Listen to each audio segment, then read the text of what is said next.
de la nourriture solide. Amen. La volonté permissive de notre Dieu, elle s'applique à nous. Parce que nous ne connaissons pas mieux. Est-ce que je suis en train de prêcher à quelqu'un ce matin? Amen. Alléluia. Mais Dieu s'attend à ce que, à mesure que nous grandissons en lui, alléluia, à mesure que nous apprenons à le connaître, que nous soyons capables de migrer, d'évoluer de l'endroit où nous vivons uniquement de sa volonté permissive, alléluia, à un endroit où nous sommes maintenant dans ce qui est bon, dans la bonne volonté de Dieu pour notre vie. Et au-delà de ça, Dieu veut que nous migrions de l'endroit où nous sommes dans sa bonne volonté à l'endroit où nous sommes dans sa volonté parfaite. Que quelqu'un dise Amen ce matin. C'est là où Dieu veut ses enfants.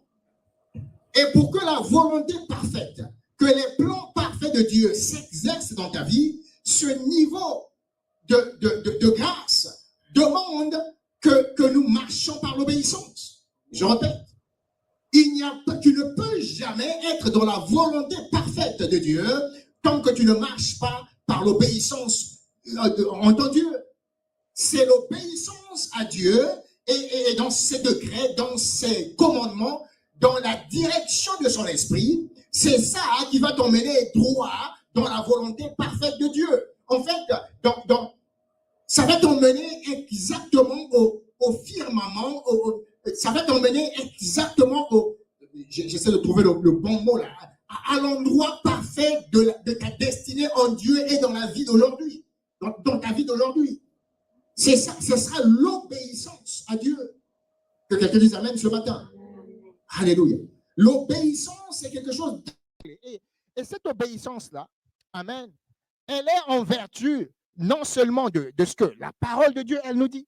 Dans cette parole, il y a beaucoup d'instructions que Dieu donne à ses enfants. Mais cette obéissance, elle est également en vertu de la direction que nous recevons du Saint-Esprit de Dieu. Ceux qui sont conduits par l'Esprit sont les enfants de Dieu. Alléluia. Et donc, c'est absolument important, c'est même, je dirais, impératif qu'en tant que chrétiens, enfants de Dieu, hommes et femmes dans le Seigneur, amen, que nous soyons à l'écoute de l'Esprit de Dieu. Et généralement, là où l'Esprit de Dieu conduit, ça n'est pas nécessairement là où ton intelligence te conduit. Que quelqu'un dise Amen ce matin, ou que quelqu'un le reçoive ce matin. Alléluia. Waouh, mon fils Christian vient de recevoir, il a attrapé. Il a pris sa cache sur lui. Waouh, alléluia. Là où le Saint-Esprit de Dieu te conduit, ce n'est pas nécessairement là où ton intelligence est en train de te diriger. Si tu ne t'appuies que sur ton intelligence, tu risqueras d'avoir beaucoup de surprises. Que quelqu'un dise Amen ce matin. Ça ne veut pas dire que ton intelligence ne vaut rien. Non, absolument pas. Dieu merci pour que tu sois un homme très intelligent. Mais à un moment donné, ton intelligence ne peut te conduire que jusqu'à un certain point. Amen. Il y a des choses que tu ne peux faire que quand l'Esprit de Dieu te dit ça c'est la bonne affaire, ça c'est la direction. Et tu es capable de suivre le prompting, la direction du Saint-Esprit de Dieu. Et là, combiné à la sagesse que Dieu t'a donnée, je t'assure, tu iras d'exploit en exploit dans ta vie. Que quelqu'un dise Amen ce matin. Alléluia, merci Seigneur. Wow. Et donc, atteindre la destinée parfaite de notre vie est également lié à notre degré d'obéissance de notre Dieu. C'est absolument important. Amen. Je vais lire un texte ce matin. Il va être un peu long, mais ce sera un des seuls textes que je vais lire ce matin. Amen. Et après, je vais passer à ma prédication totale. Amen. Et ma prédication encore ce matin est sur la bénédiction. Amen. La bénédiction de l'obéissance. La semaine dernière, ma prédication était sur « ça n'est pas facile d'obéir ». Amen. Et je vous avais montré que ça n'était pas facile d'obéir. On a vu des exemples. Hein? Gédéon, Dieu vient le voir et dit « Oh, lève-toi, vaillant héros de Dieu ». Et puis il se regarde et dit « Mais Dieu, tu te trompes de bonhomme. Et moi, je suis le plus petit de la plus petite tribu d'Israël. Comment je peux être vaillant héros et délivrer Israël? Ça n'est pas possible pour moi. » Que quelqu'un dise Amen ce matin. On a vu l'hésitation de Moïse. Dieu lui a dit, va maintenant, c'est à toi de délivrer le peuple, les enfants de Jacob, les enfants d'Israël, d'Égypte, de les sortir de l'Égypte. Et les premières excuses que Moïse va utiliser, il va dire, non, moi je ne peux pas, je ne peux même pas parler. Je bégaye. Je ne peux même pas parler. Comment veux-tu que j'aille devant Pharaon? Ça n'est pas possible. Que quelqu'un dise amen ce matin. Ainsi de suite. Et donc, il y a beaucoup de gens que Dieu a appelés comme ça, qui ont eu du mal à obéir à Dieu. Mais on avait pris un autre exemple, ou deux autres exemples. Un des exemples parfaits que nous avions pris, c'était l'exemple d'Abraham. Abraham, dès que Dieu lui l'a demandé et l'a mis à l'épreuve, il a dit, va sacrifier ton fils, le seul que tu as, le Yachid, le seul fils que tu as, sacrifie-le. Amen. La parole de l'Éternel dit que tôt le matin, Abraham s'est levé. Il ne comprenait pas exactement ce que Dieu était en train de faire. Mais tôt le matin, il s'est levé parce qu'il voulait obéir. Que quelqu'un dise amen ce matin. Et nous avons pris l'exemple de Jésus également. Ça n'est pas facile de marcher par l'obéissance.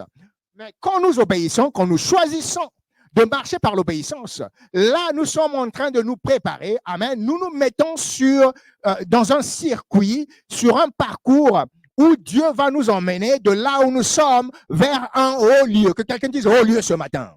Je dis haut lieu, ça veut dire l'élévation. Quand nous sommes prêts à écouter notre Dieu, amen, que ce soit par sa parole, dans un songe, quand Dieu vient nous parler par son Esprit Saint, nous sommes capables de dire amen Seigneur, je vais le faire, j'y vais. Alléluia. Il y a quelque chose qui va se passer.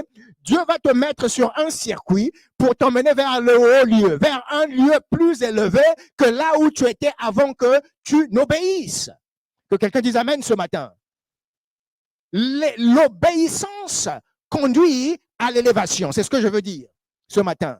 L'obéissance, ça n'est que l'obéissance qui conduit à l'élévation dans la vie d'un enfant de Dieu. Je le répète encore ce matin. Ça n'est que l'obéissance qui conduit vers l'élévation dans la vie d'un enfant de Dieu. Amen. Nous allons lire dans le passage dans le livre de 1 Samuel au chapitre 9. 1 Samuel au chapitre 9, ça va prendre un peu de temps. Amen. Et je vais développer l'histoire. J'aimerais que quand vous rentrez à la maison, vous relisiez et vous qui m'écoutez ce matin, qui avez déjà partagé ce live, amen. J'aimerais que vous relisiez cette histoire-là de 1 Samuel au chapitre 9. Je vais vous donner les indices sur l'obéissance de Saül et là où comment il est arrivé en haut lieu, simplement en obéissance, en marchant par l'obéissance. Amen. Et donc, notez ça, 1 Samuel au chapitre 9, à partir du verset 3 au verset 17. La parole de l'Éternel dit ceci, amen. Je vais lire à partir de mon texte ici. Les ânesses de Kis, que quelqu'un dise Kis ce matin. Oh, je ne vous ai pas entendu. Kis.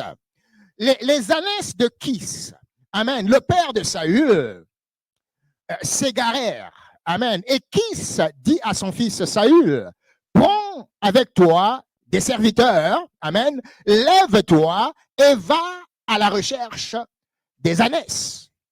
Amen. La parole de l'Éternel continue. Saül traversa la région montagneuse d'Éphraïm. Vous pouvez souligner Éphraïm dans votre Bible. Il traversa la région montagneuse d'Éphraïm et le pays de Shalisha. Soulignez Shalisha dans votre Bible.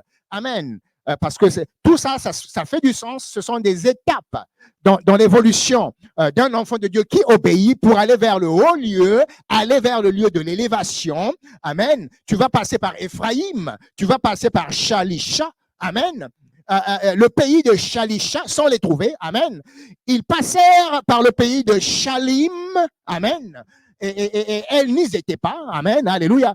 Ils parcoururent le pays de Benjamin. Soulignez Shalim et soulignez Benjamin dans votre Bible. Alléluia. Et ils ne les trouvèrent pas. Au verset 5, ils étaient arrivés dans le pays de Tup. Soulignez Tup avec un double souligné dans votre Bible. Alléluia. Ils sont arrivés dans le pays de Tup. Amen. Alléluia. Ils arrivèrent dans le pays de Tup. Alléluia. Lorsque Saül dit aux serviteurs qui l'accompagnaient, viens, retournons chez nous.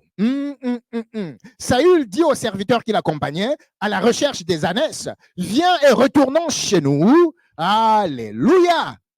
Sinon, mon père oubliera les ânesses et s'inquiétera pour nous.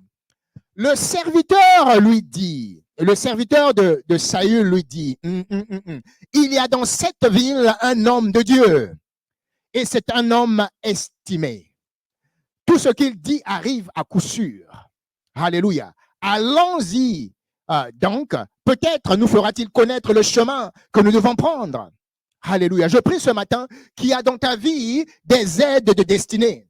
Vous savez, dans la vie, le Seigneur nous donne des grâces. Le Seigneur veut que nous allions d'un point à un autre.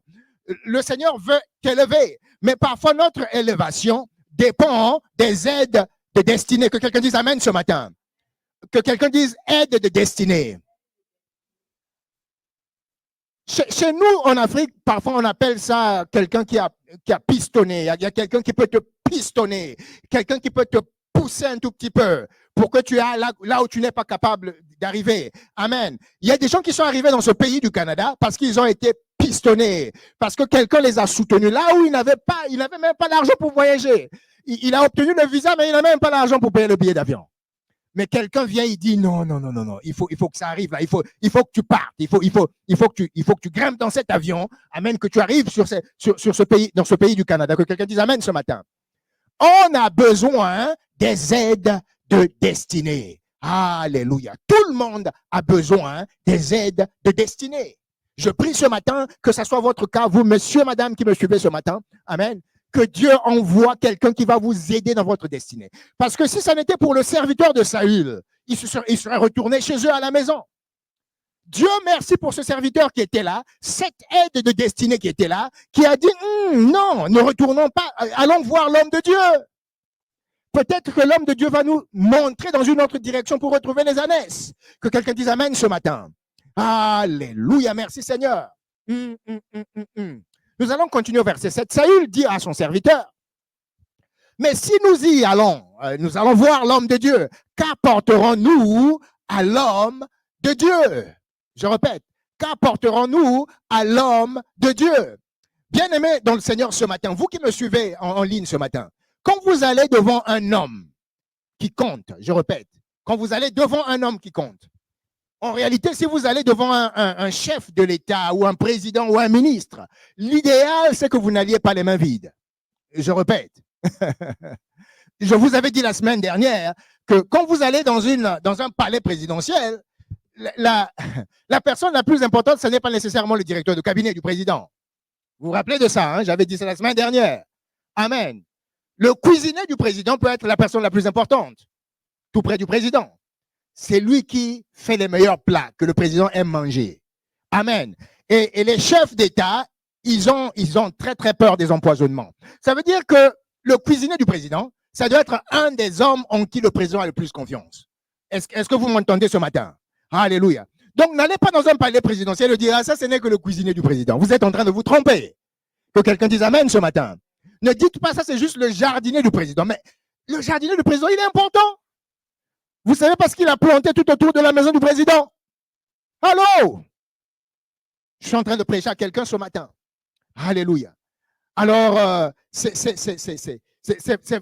quand vous allez devant un homme, vous allez devant une autorité, assurez-vous de ne pas y aller les mains vides. La parole de Dieu dit, amen,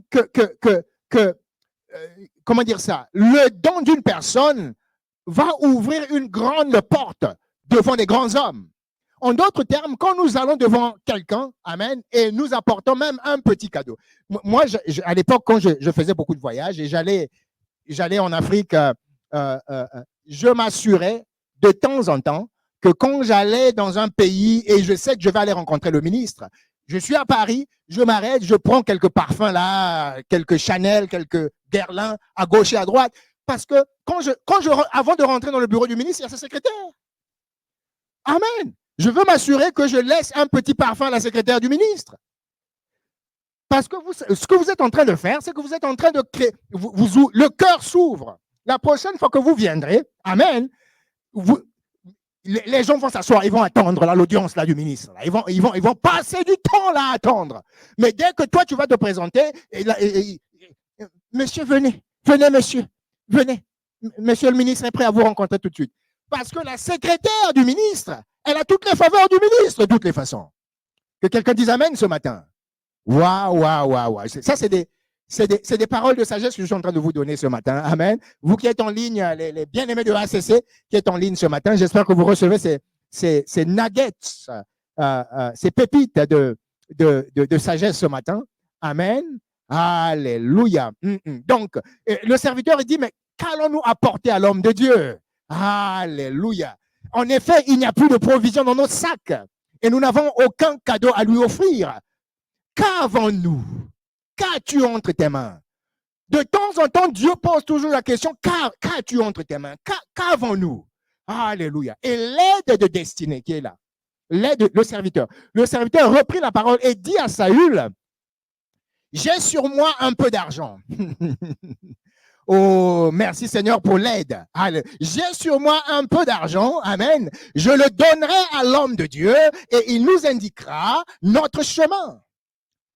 Verset 9. Quand on allait consulter Dieu, on disait autrefois en Israël, venez, nous allons trouver le voyant. Les prophètes en ce temps-là, on les appelait les voyants. Amen.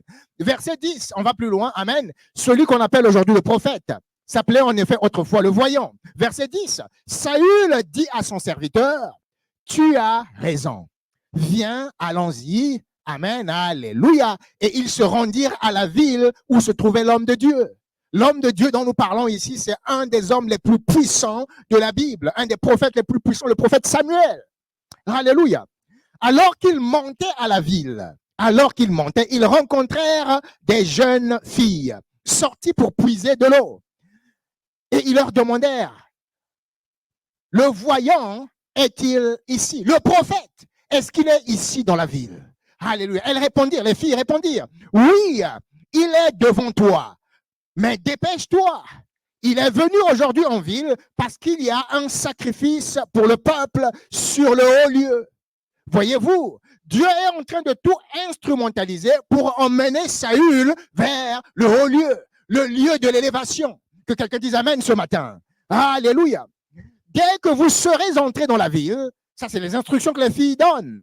Dès que vous allez entrer dans la ville, vous pourrez le trouver avant qu'il ne monte en haut lieu pour manger.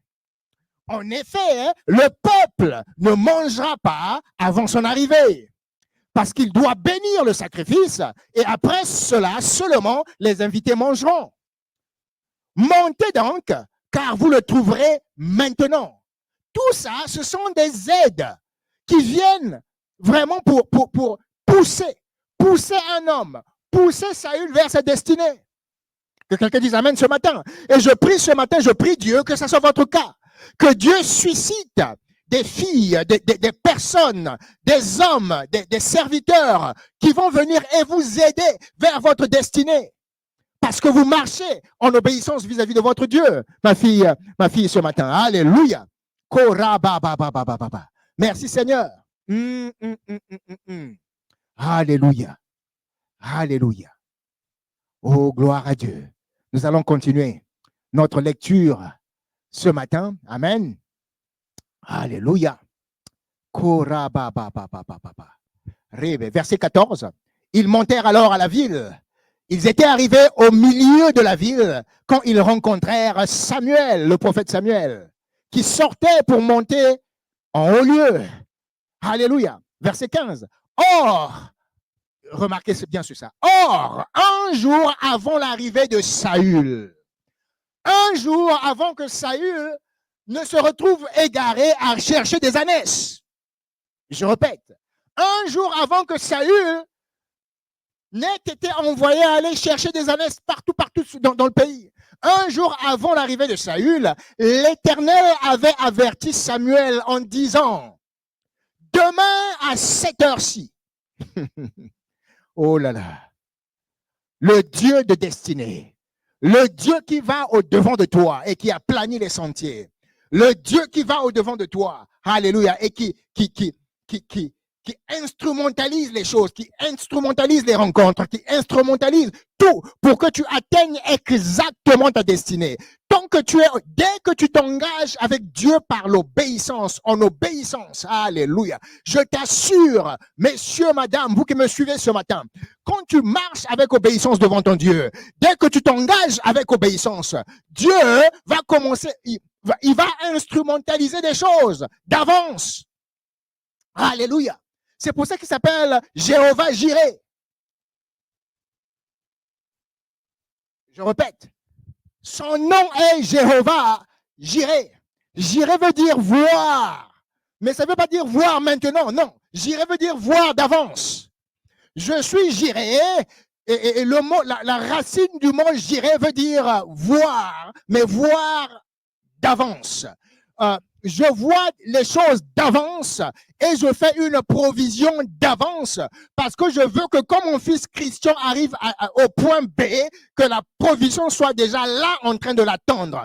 Je ne veux pas m'amuser à ce que mes filles arrivent à l'endroit où ils ont le besoin et la provision n'est pas encore arrivée là. Je vous assure que quand nous marchons par l'obéissance, Dieu va s'assurer qu'il voie d'avance et qu'il fasse une provision d'avance, de telle sorte que dès que nous arrivons du point A de l'obéissance vers le point B de l'élévation, tout est coordonné, tout est là, tout est là, tout est instrumentalisé pour qu'il y ait un bang, un kaboum, une explosion pour ton élévation. Que quelqu'un dise amen ce matin. Alléluia, merci Seigneur. Wow. Et voici ce que l'Éternel avait averti Samuel en disant, demain à cette heure-ci, je t'enverrai un homme du pays de Benjamin. Voyez-vous, Saül, il ne savait pas. Il ne savait pas que Dieu avait déjà parlé au prophète. Avant qu'il vienne, il avait déjà prévenu le prophète. Dieu ne fait rien, amen, sans qu'il ait parlé à son serviteur le prophète. Que quelqu'un dise amen ce matin. Et la parole dit ceci, tu le désigneras par onction comme chef de mon peuple. Retenez ça bien, chef de mon peuple. Imaginez-vous, tout ce que Samuel a fait, c'est obéir. Son papa Kis, lui a dit, va chercher des ânesses. Il a dit, oui papa, j'y vais. Il n'avait aucune idée que Dieu avait déjà parlé à un prophète qui l'attendait à Tup. Alléluia. Et c'était pour une seule raison. C'était pour qu'il soit oint pour être le prochain roi d'Israël. Pour être le tout premier roi d'Israël. Le roi Saül. Alléluia. Oh, merci Seigneur. Tu le désigneras par onction comme chef de mon peuple d'Israël. Amen. Il sauvera mon peuple de l'oppression des Philistins. Amen. En effet, j'ai regardé mon peuple parce que son cri est venu jusqu'à moi. Au verset 17, c'est mon dernier verset. Lorsque Samuel eut aperçu Saül, je relis. Lorsque Samuel eut aperçu Saül, l'Éternel lui dit, voici l'homme dont je t'ai parlé. C'est lui qui régnera sur mon peuple. Waouh. Long texte. Comme je l'ai dit, je vais le lire qu'une seule fois. Amen. Mais c'est de vous dire que l'obéissance conduit à l'élévation. L'obéissance conduit en haut lieu. Vous voulez être élevé dans votre vie? Vous voulez monter de là où vous êtes vers un lieu plus élevé? Vous voulez monter dans votre vie spirituelle? Partir de là où vous êtes à un niveau spirituel plus élevé, ça prend l'obéissance. Que quelqu'un dise amen ce matin. Waouh. Alléluia. Waouh. Dieu est beaucoup plus grand qu'un horloger suisse. Amen. Vous savez, en Suisse, ils fabriquent beaucoup d'horloges, des montres, ainsi de suite. Mais Dieu est beaucoup plus précis que ça. Ça veut dire que par sa préscience, par sa connaissance, il a déjà préétabli ta vie. La parole de Dieu dit ceci, amen, que Dieu a déjà tout encadré. C'est par la parole de Dieu que l'univers avait été encadré. Alléluia. Et cet encadrement inclut nos vies. En d'autres termes, Dieu connaît ta destinée. Il a déjà tout encadré ta destinée. Il s'est assuré, il a déjà prépositionné des aides de destinée. Des personnes qui vont t'aider à accomplir ta destinée, à atteindre l'objectif que Dieu a pour toi dans ta vie d'enfant de Dieu, mais également dans ce que tu dois accomplir ici sur la planète Terre. Nous ne sommes pas juste des touristes sur la planète Terre. Nous sommes venus ici pour accomplir la destinée de Dieu pour son royaume. Amen. Et pour faire grandir l'humanité, l'emmener à un autre niveau. Que quelqu'un dise Amen ce matin. Alléluia. Nous ne sommes pas que des touristes venus ici accompagner les autres. Que quelqu'un dise Amen ce matin. Nous sommes ici pour être des hommes, des femmes d'impact. Nous impactons, Amen, la planète. Nous impactons ceux qui sont tout autour de nous. Que quelqu'un dise Amen ce matin. Alléluia.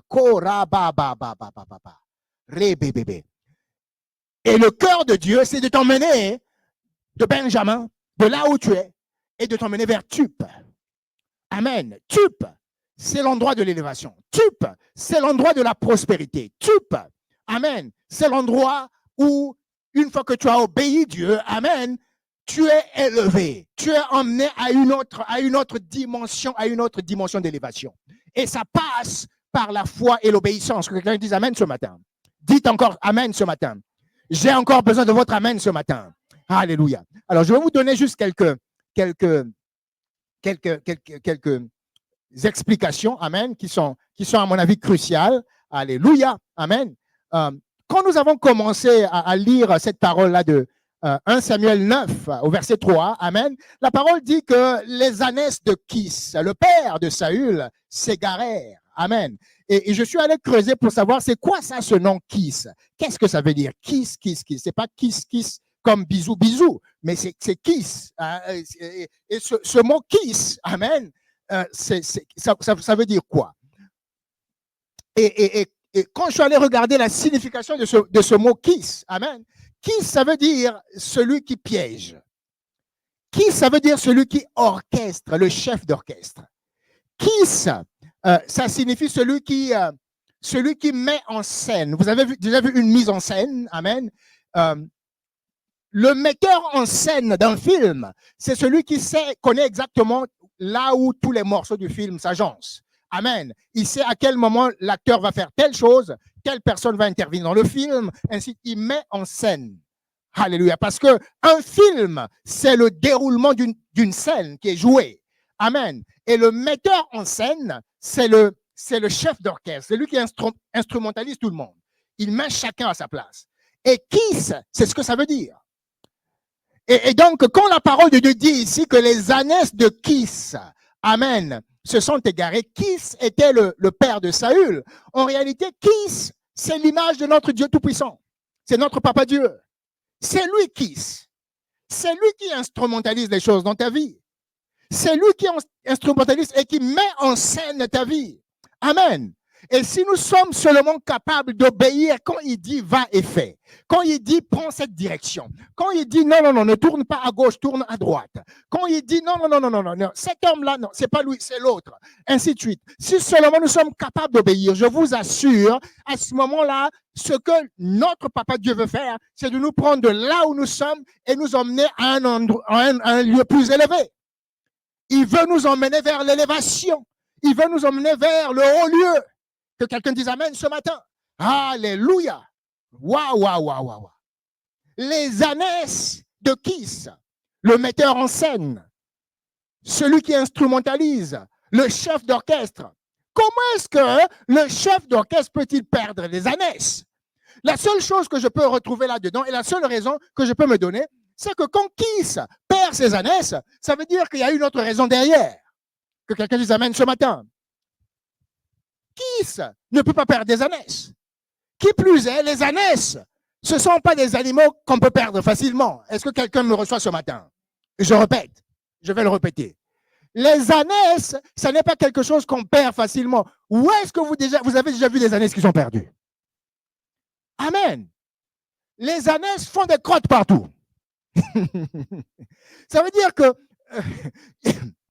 je suis allé dans certains pays du Sahel au Niger et un peu. Ils utilisent beaucoup les ânes, les ânesses là pour transporter et ainsi de suite au Tchad. Mais les ânesses, ça laisse des crottes, des caca partout. Vous ne pouvez pas les perdre, c'est impossible. Amen. Et donc, perdre des ânesses, ça veut dire qu'il y a quelque chose qui coche. Et de temps en temps, je vous le soumets ce matin, vous que me suivez ce matin, amen.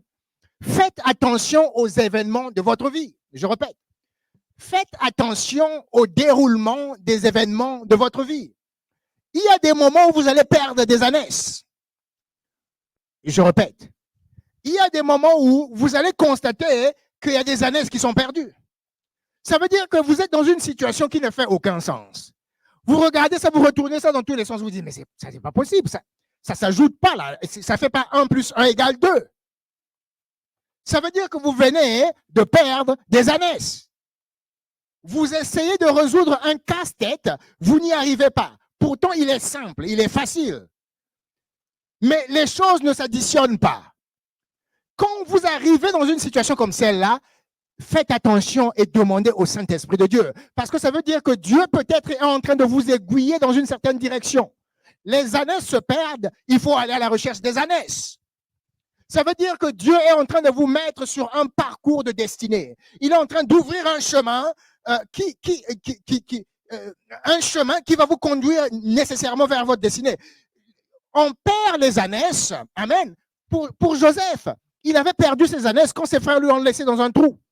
Allô? Est-ce que quelqu'un me reçoit ce matin?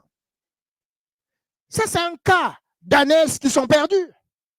Comment est-ce que tes grands frères, tous tes frères vont comploter contre toi au point de te jeter dans un trou? Joseph, quand il s'est retrouvé dans le trou, il s'est dit, mais ça n'est pas possible. Ça ne s'ajoute pas. Mais mes frères qui devaient m'aimer, je suis le Benjamin de la famille. Ils devaient tous m'aimer. Mais là, ils me prennent, ils me jettent dans un trou. Acte 2. Ça, c'était acte 1. Acte 2. On le sort du trou, non pas pour le laisser en liberté, mais pour le vendre en esclavage. Les ânesses sont totalement perdues pour Joseph. Ça ne fait aucun sens. Lui qui était libre il y a quelques mois, il y a quelques temps, amen, non seulement il a été jeté dans un trou, amen, et pour ceux qui savent lire l'anglais, en anglais, le mot trou veut dire pit. Je répète, en anglais, le mot trou, ça veut dire pit, P-I-T. Ça veut dire prophet in training. Je répète, si jamais vous avez perdu les ânesses, vous vous retrouvez dans un trou, amen, ça veut dire que vous êtes un prophète en formation. Dieu est en train de vous former pour quelque chose de grand. Parce que Joseph a perdu ses ânesses, mais c'était pour l'aiguiller exactement aux endroits où il devait être jusqu'à la prison. Il sert dans la maison de Potiphar, tout se passe bien. Et là, il y a un problème avec maman Potiphar. Et il sort de la maison de Potiphar pour se retrouver en prison. Oui, il était dans la section VIP de la prison. Amen. Dieu, vous voyez, tupe, plutôt kiss, celui qui instrumentalise. Dieu ne va pas le jeter dans la section de la prison où il y a les bandits. Non, on va le jeter dans la section de la prison où il y avait les prisonniers du roi, de Pharaon. C'est exactement là où Joseph, il va être emprisonné. Et donc Dieu, malgré les vicissitudes et les situations par lesquelles Joseph passe, Dieu est toujours au contrôle. Je répète, ne regardez pas toujours aux situations dans lesquelles vous vous retrouvez, les circonstances qui vous entourent, pour qualifier la bonté de Dieu. Ou que quelqu'un le reçoive ce matin. Je suis fatigué des chrétiens qui ne voient Dieu que quand tout va bien. Allô? Je répète. Trop de chrétiens aujourd'hui ne voient la bonté de Dieu que quand tout va bien. Et quand les choses ne vont pas, semble-t-il, dans la direction qu'eux, ils auraient souhaité, ils pensent que non, Dieu n'est pas là-dedans et ça n'est pas la bénédiction. Allez parler à Joseph. Dites à Joseph, quand il était dans le trou, dites à Joseph, quand il s'est retrouvé dans la maison, vendu en esclavage, dans la maison de Potiphar, dites à Joseph, quand il s'est retrouvé en prison. Tout ça, ça semble être tellement mauvais. Et pour les chrétiens du 21e siècle, de 2024 à Montréal, ils auraient dit, oh, mais cet enfant-là, il est maudit. Allô? Il y a une malédiction sur la vie de Joseph. Comment la même personne, non seulement ses frères le mettent dans un trou, il sort du trou, il est vendu esclave. Après esclave, il est jeté en prison. Ça va pas là. Lui là, non, il a une malédiction sur sa vie. Allô? Nous ne pouvons pas voir et lire la grâce de Dieu que sur un seul événement de notre vie. Parce que Dieu, il ajoute Dieu est capable de faire 1 + 3 = 2. Que quelqu'un dise Amen ce matin. Je dis, Dieu est capable de faire 1 + 3 = 2. Pas nécessairement 1 + 1 = 2. Ça veut dire que les maths de Dieu et nos maths ne sont pas les mêmes. Ses pensées ne sont pas nos pensées. Ses voix ne sont pas nos voix. Ses voix sont pleinement au-dessus de nos voix. Que quelqu'un dise Amen ce matin. Oh, ça c'est une belle prédication de ce matin. Je m'excuse, elle est un peu, elle prend un peu de l'ampleur, mais c'est absolument une belle prédication. Qui celui qui met en scène ton Dieu? Tu dois faire confiance à ton Dieu. Tant que tu marches par l'obéissance à ton Dieu, Dieu va instrumentaliser les choses dans ta vie. Il va s'assurer que tu partes de là où tu es. Les enfants qui sont obéissants, ce sont des enfants qui ont mérité l'élévation. Que Dieu est sur le point d'élever et d'emmener à un autre endroit, d'emmener en haut lieu. C'est exactement là où Saül est arrivé. Il était allé chercher des ânesses. De la recherche des ânesses, c'est transformé en voie de destinée, en chemin de destinée. Quelqu'un qui allait chercher des moutons perdus, des ânesses perdues. Le voici en présence d'un prophète. Et le prophète à qui Dieu avait déjà parlé pour dire demain je t'enverrai quelqu'un. Et Saül était en train d'être éconduit comme ça. Amen. Merci pour l'aide de destinée jusqu'à la présence du prophète Samuel. Au point où quand il arrive devant le prophète Samuel il dit, va et assois-toi à la tête de la table. Et je t'ai déjà réservé une portion, la portion du roi. Je t'ai déjà réservé une portion de ton manger. Et le manger, la chose que tu vas manger, l'épaule, c'est la portion du roi que je t'ai réservée. Que quelqu'un dise Amen ce matin. Alléluia. Qui c'est? Notre Dieu Tout-Puissant qui instrumentalise. Maintenant, je vais rapidement passer par les étapes importantes. Amen. Qui sont nécessaires pour que nous arrivions jusqu'à l'élévation. Vous avez vu le premier endroit où Saül et son serviteur sont passés, c'est un endroit qui s'appelait le pays de Shalosh, de Shalisha, plutôt de Benjamin. Amen. Ni procété. Je vais repartir vers ma parole. Amen. Ils parcoururent le pays de Benjamin. Amen. Et ils ne les trouvèrent pas. Amen. Plutôt, je vais remonter un peu plus loin. Amen. Ils commencèrent par Ephraïm. Le premier endroit, amen, c'était Ephraïm. Et dans notre marche avec le Seigneur, quand Dieu est sur le point de nous élever, maman Hermine, amen, il va généralement nous faire passer par 5 étapes. Je répète, il y a 5 étapes dans l'élévation d'un enfant de Dieu. Quand Dieu, et c'est exactement le parchemin que le roi Saül il a parcouru pour arriver jusqu'au prophète Samuel, qui va l'élever en haut lieu. Amen. Alléluia. Et le premier endroit, c'est Ephraïm. Vous avez vu, lui et le serviteur, ils sont d'abord allés dans le pays d'Ephraïm. En fait, le mot Ephraïm veut dire double bénédiction. Vous vous rappelez les 2 enfants de Joseph, Manassé et Ephraïm. Le mot Ephraïm signifie double bénédiction. Mais dans ce cas-ci, le mot Ephraïm ne signifie pas double bénédiction. Ça signifie le lieu de l'égarement, l'endroit de l'égarement. Et ce que ça signifie, c'est que tant que de temps en temps dans notre marche avec le Seigneur, amen, et tant que nous n'emboîtons pas le pas à l'obéissance, nous allons nous retrouver à des endroits d'égarement. Nous sommes égarés parce que nous ne sommes pas dans la volonté parfaite de Dieu. Nous ne marchons pas dans l'obéissance parfaite de notre Dieu. Et donc, nous sommes totalement égarés. Alléluia. Et donc, nous devons partir de Ephraïm, amen, et de là, aller vers l'endroit qui s'appelle Shalosh. Alléluia. Et la parole de Dieu dit qu'ils sont arrivés donc à l'endroit de, comment dire ça, le pays de Shalisha, amen. Et ce mot Shalisha, amen, veut dire 3 pas. La racine, c'est Shalosh. Et cette racine Shalosh veut dire 3 pas. Et ce mot 3 pas parle de la Trinité. Ça veut dire qu'une fois qu'on est égaré et qu'on est capable, alléluia, de connaître ce Dieu de la Trinité, le Dieu, le Père, le Fils et le Saint-Esprit, alléluia, là, nous allons être illuminés pour commencer à marcher dans la bonne direction. Je répète, notre destinée, amen, passe par notre sortie de l'endroit de l'égarement et nous commençons notre marche vers la destinée à l'endroit où nous reconnaissons le Dieu Tout-Puissant, le Dieu de la Trinité, à l'endroit qui s'appelle Shalisha, Shalosh, la Trinité.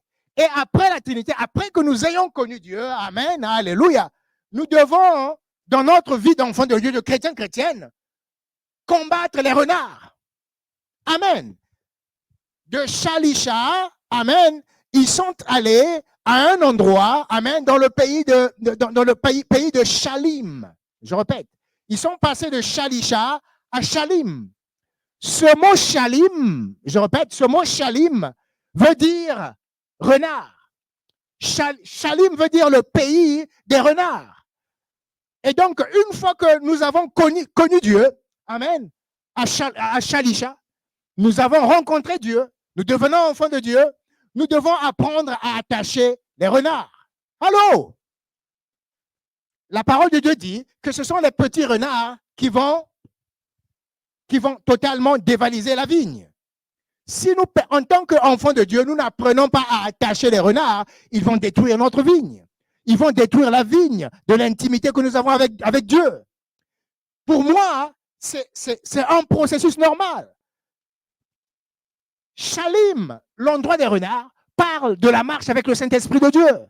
Un enfant de Dieu doit développer une marche avec le Saint-Esprit au point où nous sommes capables de reconnaître quand le Saint-Esprit nous dit ça c'est mauvais, attache-le. Ça c'est pas bien, enlève-le de ta vie. Alléluia. Et nous obéissons.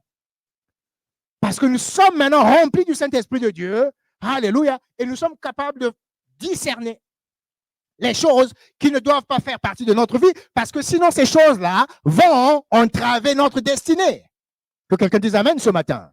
Alléluia. Alléluia. Et donc nous devons nous débarrasser des renards. Après que nous nous soyons débarrassés des renards, amen, un des derniers endroits où nous arrivons, amen, c'est le pays de Benjamin. La parole de Dieu dit, amen, et ils parcoururent plutôt le pays de Benjamin, et les ânesses n'y étaient pas. Ce mot Benjamin, amen, parle de la plus petite tribu d'Israël. Amen. Benjamin, c'est la petite tribu d'Israël. Et Benjamin, parce que c'est la petite tribu, ça parle de l'endroit du doute. Que quelqu'un dise doute ce matin. Tu ne peux pas être un enfant de destinée, un fils, une fille de destinée sans la foi. Alléluia. Nous avons besoin de partir de l'endroit du doute vers l'endroit de la foi. Alléluia. Et donc, Benjamin parle de l'insécurité, du doute. Quand Dieu te dit, vas-y et prends telle direction, tu dois être tellement rassuré que ton Dieu t'a donné l'ordre d'y aller. Amen. Il n'y a plus de place pour le doute. Il n'y a plus de place pour l'hésitation. Il n'y a plus de place pour l'insécurité. Que quelqu'un dise amen ce matin. Alléluia. Ceux qui arrivent à atteindre leur destinée, ce sont ceux qui marchent par le zèle. J'ai beaucoup regardé, et ces derniers temps, j'ai beaucoup regardé l'histoire de l'Afrique. Et je me suis rendu compte que beaucoup et ça, ce sont des gens du monde. Les chefs d'État d'Afrique, beaucoup sont arrivés au pouvoir très, très jeunes. C'est maintenant que les vieux, ils vont et ils veulent avoir des mandats présidentiels. Mais quand je regarde la plupart des présidents en Afrique, c'était des jeunes gens. Patrice Lumumba, il était très jeune. Amen. Beaucoup de ces présidents, ils étaient. Pourquoi? Parce qu'ils avaient simplement le zèle. La parole de Dieu dit que le juste est aussi audacieux qu'un lion. Et je répète, je vais le répéter ce matin. Le juste a l'audace du lion. Vous ne pourrez jamais atteindre votre destinée, l'élévation, le haut lieu, sans le zèle. Je répète, sans le zèle.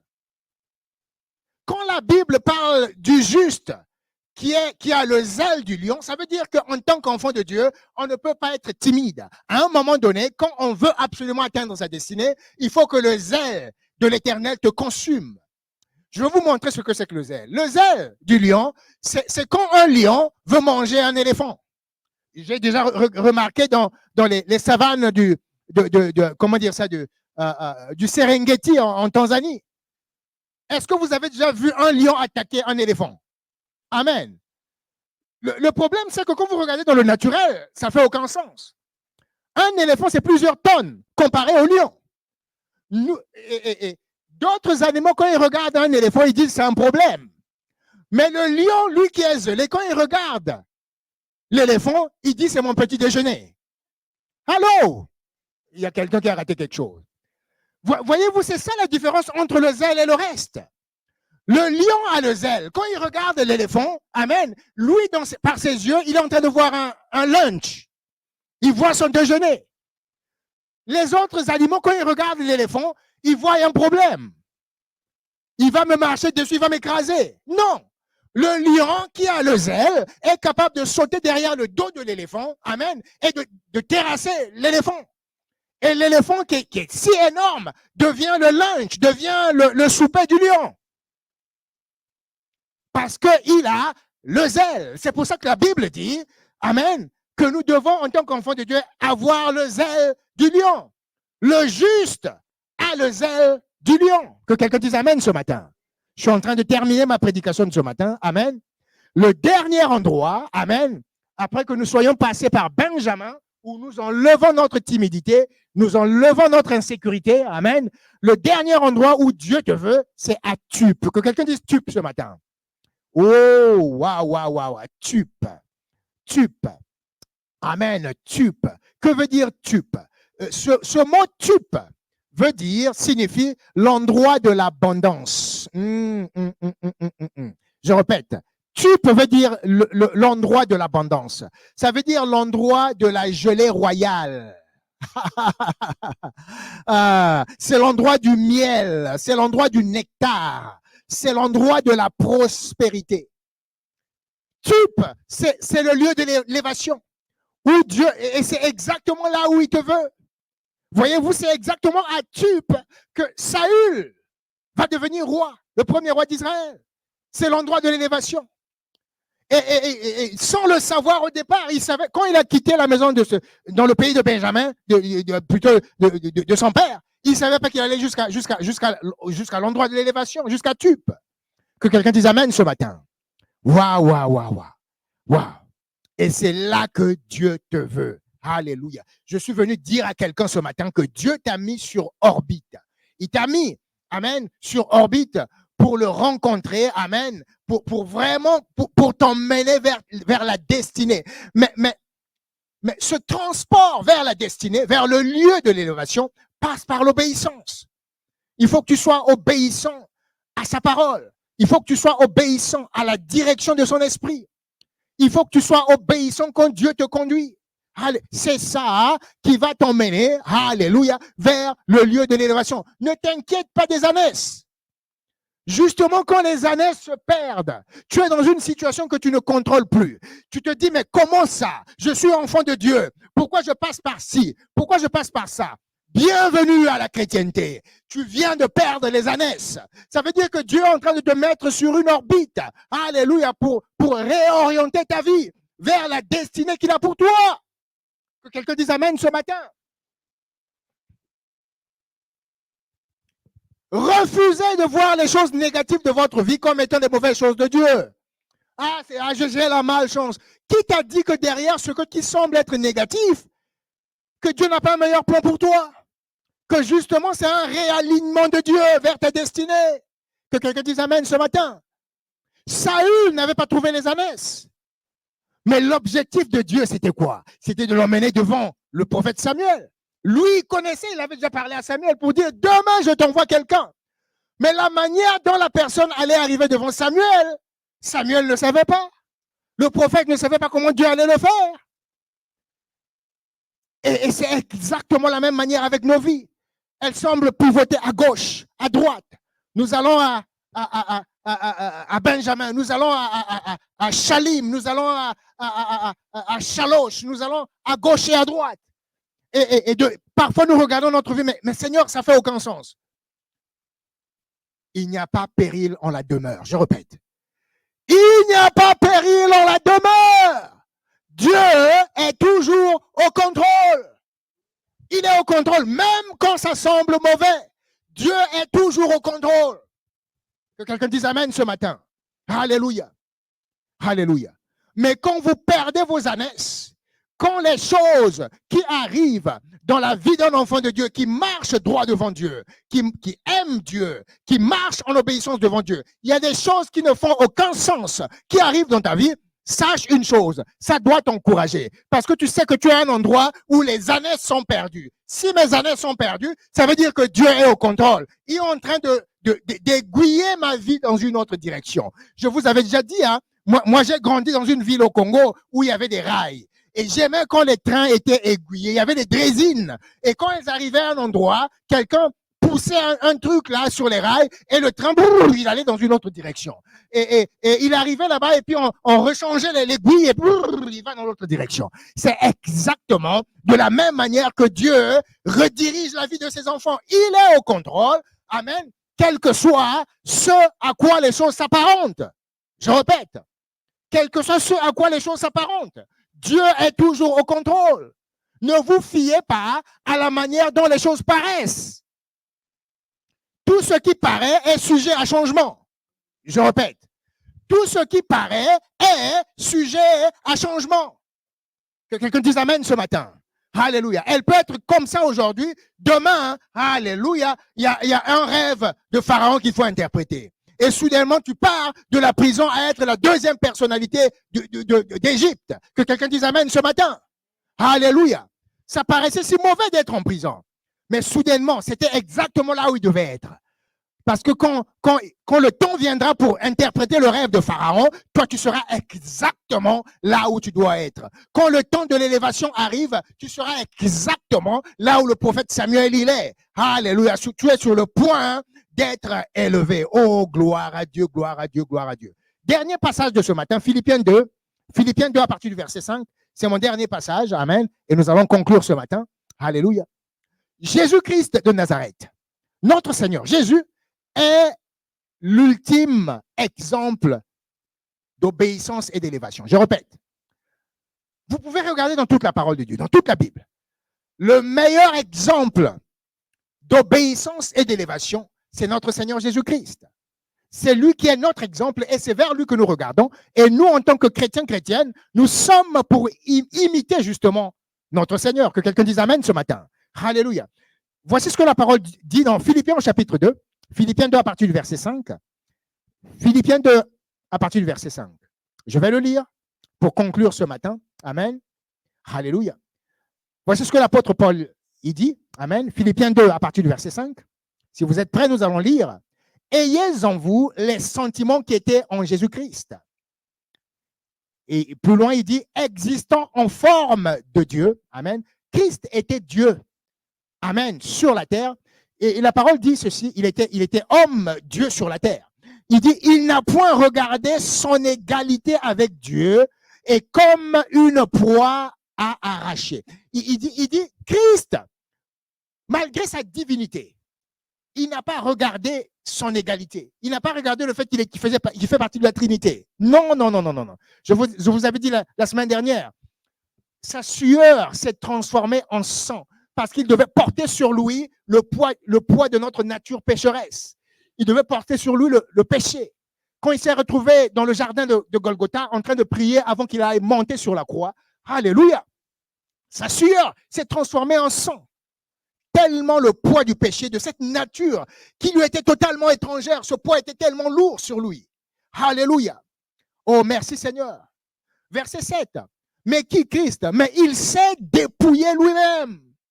En prenant une forme de serviteur. Oh, quelle obéissance! Christ s'est dépouillé lui-même en prenant une forme de serviteur et devenant semblable aux hommes. Il a paru comme un vrai homme. Verset 8. Il s'est humilié lui-même, se rendant obéissant jusqu'à la mort, obéissant jusqu'à la mort, mais pas n'importe quel type de mort, non, même jusqu'à la mort de la croix. Oh, gloire à Dieu. L'obéissance parfaite de notre Seigneur Jésus-Christ l'a conduit jusqu'à mourir sur la croix.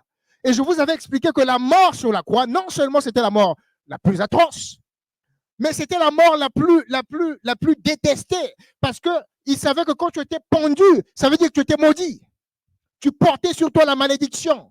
Maudit est quiconque qui est pendu sur le bois. Et Jésus-Christ de Nazareth a accepté de monter sur la croix, monter sur le bois et représenter, prendre sur lui toute la malédiction de l'humanité. Ça fait qu'aujourd'hui, nous, en tant que chrétiennes ici à Montréal, la belle ville de Montréal où il y a toutes les libertés possibles ici au Canada. Amen. Nous pouvons marcher par les bénédictions de Dieu parce que lui, Christ, a pris sur lui toutes les malédictions qui pouvaient nous poursuivre. Quelqu'un dise Amen ce matin. Alléluia. Oh, merci Seigneur. Mais voyez-vous ce que produit l'obéissance de Jésus-Christ? Je vous ai dit, Jésus-Christ est le symbole. Il est l'exemple ultime de l'obéissance qui amène à l'élévation. Parce qu'il a obéi. Et il était prêt à obéir et à mourir d'une mort atroce. À obéir à son Père et à mourir sur la croix.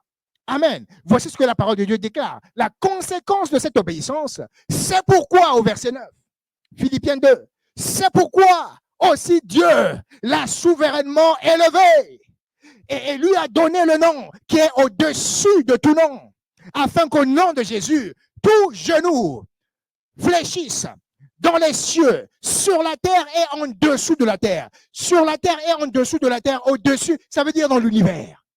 Alléluia. Pour qu'au nom de Jésus, tout genou fléchisse. S'il y a des gens qui vivent sur la planète Pluton, ils doivent fléchir le genou à Jésus. S'il y a des choses qui vivent sur Triton, sur la planète Triton, ou je ne sais pas quelle autre planète que les scientifiques sont en train de découvrir dans l'univers, ils doivent fléchir le genou. Parce que la parole de Dieu dit, alléluia, qu'il y a un seul nom, afin qu'au nom de Jésus, tout genou fléchisse dans les cieux, sur la terre, sous la terre, et que toute langue confesse que Jésus-Christ est Seigneur à la gloire de Dieu le Père. La raison pour laquelle Jésus a été souverainement élevé et est assis à la droite du Père aujourd'hui, ce n'est pas simplement parce qu'il faisait partie de la Trinité, mais c'est parce qu'il a marché par l'obéissance. Cette obéissance a conduit Jésus-Christ, alléluia, à l'endroit où il est souverainement élevé. Et il est assis à la droite de Dieu le Père. Alléluia. Soyez bénis ce matin. J'espère que vous avez reçu ce message. Amen. Moi, j'ai été pleinement béni. Amen. Je vais réentendre ce message. Vous pouvez le partager. Amen. Nous avons été bénis. Amen. Alléluia. La bénédiction de l'obéissance. Alors, bien-aimés, soyez bénis ce matin encore une fois de plus. L'Éternel vous garde. Amen. Amen. On se retrouve la semaine prochaine sur le même endroit, même plateforme. Soyez bénis abondamment. Je suis pasteur Alain, ici à l'Église Ambassadeur Centre Chrétien. Amen. Montréal au Canada. Soyez bénis. Amen. Amen. Amen.